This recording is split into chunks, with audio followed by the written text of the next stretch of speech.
everybody? Welcome back to Head Ass Garage and welcome to a new video. In today's video, we're going to be tackling the motor mounts and trans mounts of my S2000. So without further ado, there's nothing to it but to do it. Let's get started. I've got new motor mounts here, new trans mounts there, and a couple spark plug seals, as well as new valve cover gasket and new grommets to hold down the valve cover. All those items there set me back almost $700, so gotta love OEM parts. So underneath the car, you can see the two motor mount bolts that go to the bottom of the subframe there. Those are two 17mm bolts. And you can see on the actual mount there will be four 14mm bolts. Simple as just unbolting them and then taking them out.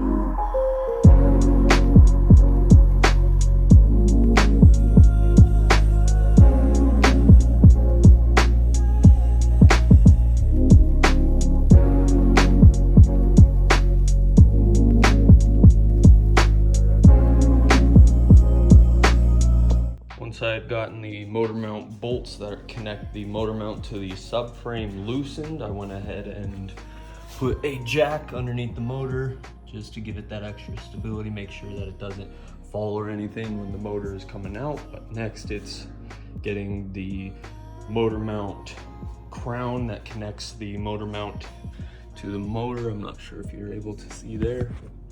Just loosening those bolts on the driver's side, and then that should be ready to come out.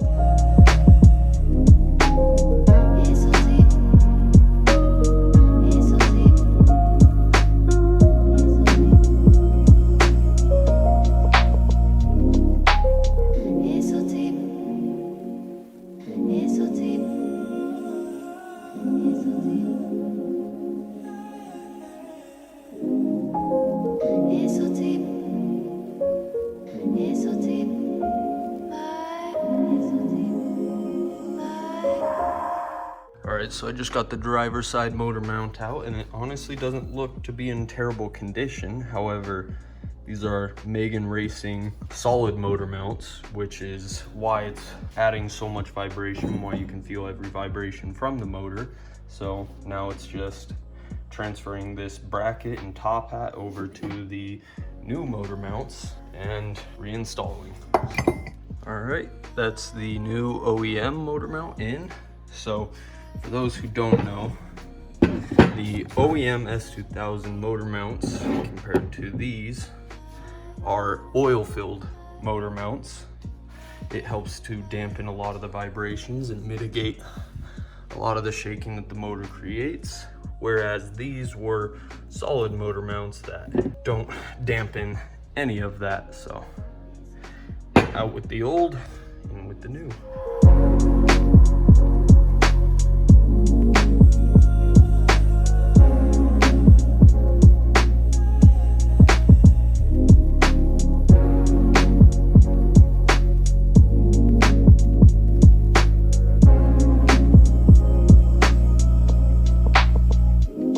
So I got that motor mount in. I'd recommend bolting in the 4 bolts that hold the top hat to the motor before you bolt these on the bottom, those two. Now it's just rinse and repeat on the other side. The driver's side is definitely the harder side to do this on, so already got the hard side knocked out. On to the other. Alright, so the new mounts are in on both the passenger and driver side of the car. And the only reason that I really switched these out was because I wanted to go back to the OEM motor mount because they are oil filled, which helps a lot with the vibrations of this motor. Let's see if we can catch that. You can see the top hat just past the alternator. All right, so it's now the next day. We've already gotten the motor mounts in and attached to the motor, but I just wanted to review what to do real quickly before I get started on the trans mounts next. So they're the 2 bolts on the bottom of the motor mount that connect the mount to the subframe. Those are 2 17mm nuts that attach onto the bottom, and then there are the 4 14mm bolts that connect the top hat to the motor itself. Once you get one side out, or all the bolts loosened on one side, I would recommend jacking the motor up, which will give you a little bit more room to actually get the motor mount up and out. So once you loosen the 2 bolts on the bottom and the 4 bolts that connect the top hat to the motor, you can go ahead and jack the motor up. It doesn't need to go up very much, maybe an inch or 2, and then it should be able to slide out. The driver's side is a little harder than the passenger side. There's a lot less room to get it out. However, it's still possible. You just might need to jack the motor up a little bit. But now it's time to get started on the trans mounts. Let's hope that those are as easy as the motor mounts were. Yeah, let's get it knocked out. You can see the 2 trans mounts right there and there. We just gotta get those taken out. Looks like just a bolt on the bottom, and I believe there's one more on top on that bracket just there. Get those loosened and taken out. I'm gonna have a jack underneath the transmission to support the tail end of it and keep it from dropping, which will allow us to get that out hopefully pretty easily.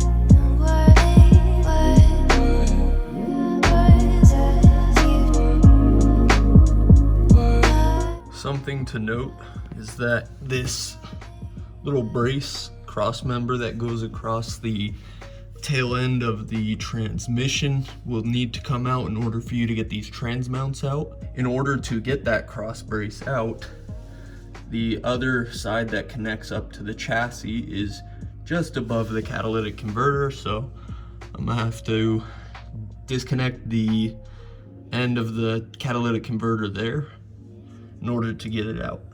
But once that is loosened, we should be able to reach that top bolt for that cross member just above the cat, which will then allow us to drop the cross member.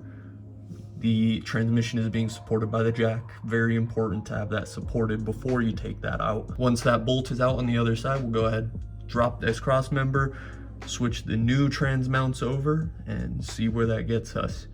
Just to note, the bolts that connect the trans mounts, that bolt there, the trans mounts to the cross member and trans above is a 12mm bolt, and then those 2 bolts and the one on the other side that hold the cross member up are 14mm bolts.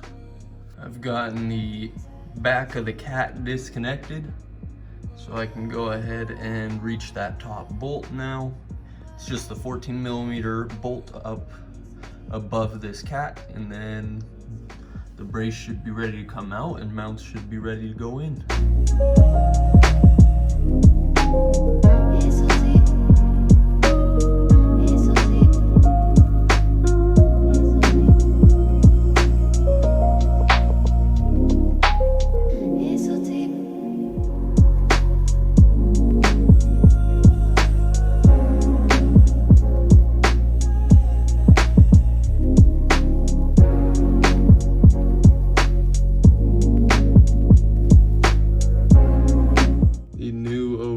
Mounts are in there, everything is bolted back up, the cat is bolted back up, all 3 connecting points for the cross members bolted up, and the actual mounts themselves are bolted up. One thing to keep in mind, if you're following along yourself, is these were the old mounts that were in there. Have those little locating brackets there. There are slots for them to slide into on both ends of the trans mount, so just be careful when putting it in that you have it clocked correctly. Also, these were the old ones that were in there, Megan Racing, just like the motor mounts that were in there.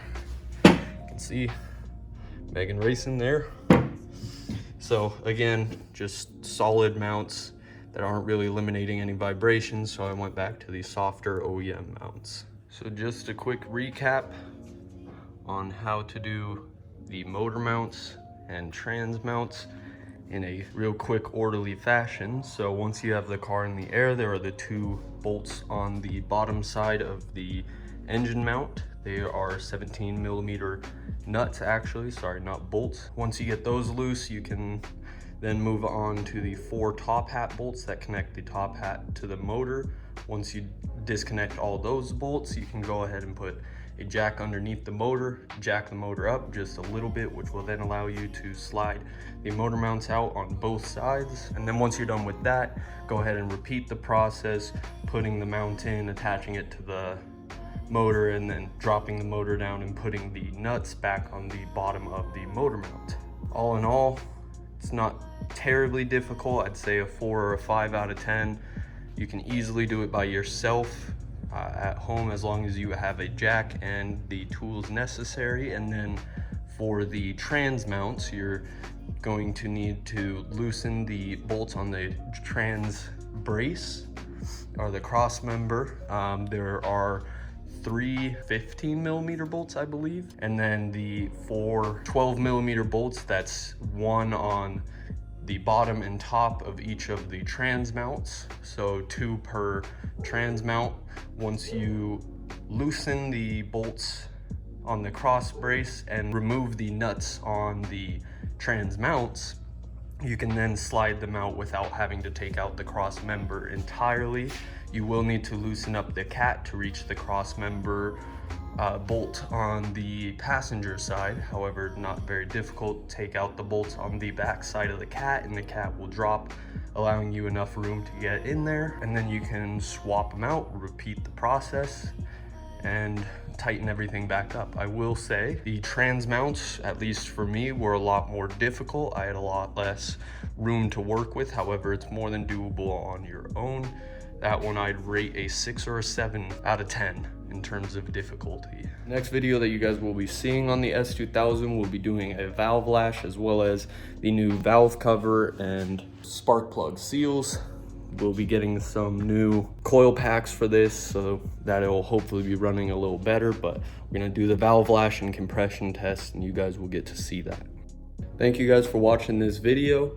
If you guys were following along at home, I hope that this video could provide a little bit of help or transparency in this project. Don't forget to hit that like button and that subscribe button as well. If you guys have any critiques, please leave them in the comments. Let us know how we're doing. And that, we'll see you guys in the next one.